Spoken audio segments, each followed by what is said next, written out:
دور ایک خوبصورت جنگل میں پریوں کی ایک دنیا آباد تھی۔ وہاں جب بھی کوئی ننھی پری جنم لیتی تو قدرت اسے جادو سے نوازتی۔ کوئی پری اپنے جادو سے خوبصورت پھول اگاتی تو اسے پھول پری او کا نام دیا جاتا۔ جو پری پانی پر راج کرتی اسے پانی پری کہا جاتا۔ کچھ پریوں کو روشنی پریاں او کہا جاتا۔ کچھ پریاں جنگل کی ہریالی پر راج کرتی تھیں اور کچھ پریاں پھولوں کے رنگ بدلنے میں مہارت رکھتی تھیں۔ انہی سب کے درمیان ایک پری تھی جس کا نام نورگل تھا۔ نورگل کے پاس کوئی جادوئی طاقت نہیں تھی۔ دوسری طرف ملکہ مہتاب کے محل میں پریشانی کا ماحول تھا۔ ملکہ مہتاب کو جنگل پریوں کی طرف سے پیغام موصول ہوا کہ اس سال پکسی ڈسٹ فلاور نہیں آگا، اور جب وہ پھول پریوں کی دنیا میں نہ الفاگی تو وہ انسانوں کی دنیا میں اگتا ہے۔ پکسی ڈسٹ فلاور کے بغیر پکسی ڈسٹ نہیں بن سکتی، اور جب پکسی ڈسٹ نہیں بنتی تو پریاں الفاڑ نہیں سکتی۔ اسی وجہ سے ملکہ مہتاب کو کسی ایک پری کو چان کر انسانوں کی دنیا میں بھیجنا تھا۔ پتہ نہیں کیا سوچ کر ملکہ نے نورگل کو محل میں آنے کا پیغام بھیجا۔ جیسے ہی نورگل کو پیغام ملا، وہ فوراً ملکہ کے محل کی طرف روانہ ہوئی۔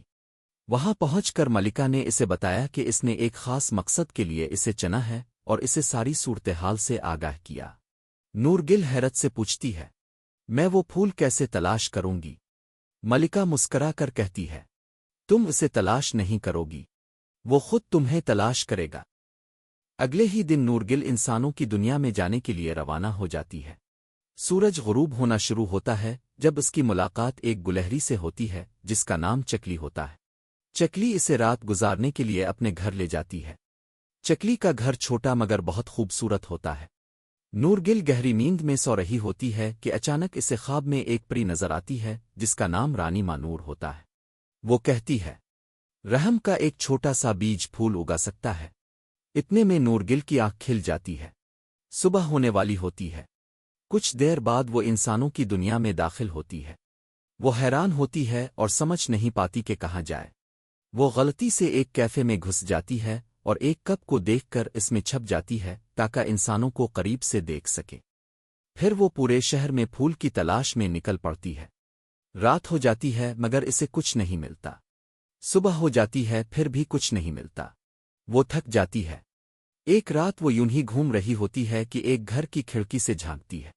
وہاں ایک بوڑھی عورت نانی زہرا بیٹھی ہوتی ہے جو ایک تصویر دیکھ کر رو رہی ہوتی ہے۔ تصویر میں ان کے نواسے نواسیاں ہوتے ہیں جو انہیں اکیلا چھوڑ کر چلے گئے ہوتے ہیں۔ یہ منظر دیکھ کر نورگل فوراً ان بچوں کے گھر جاتی ہے اور ان کے خواب میں ان کی نانی زہرا کو دکھاتی ہے۔ اگلے دن بچے آنکھ کھولتے ہی اپنی نانی سے ملنے کی ضد کرتے ہیں اور ان کے ماں باپ مجبور ہو کر انہیں نانی زہرا کے پاس لے جاتے ہیں۔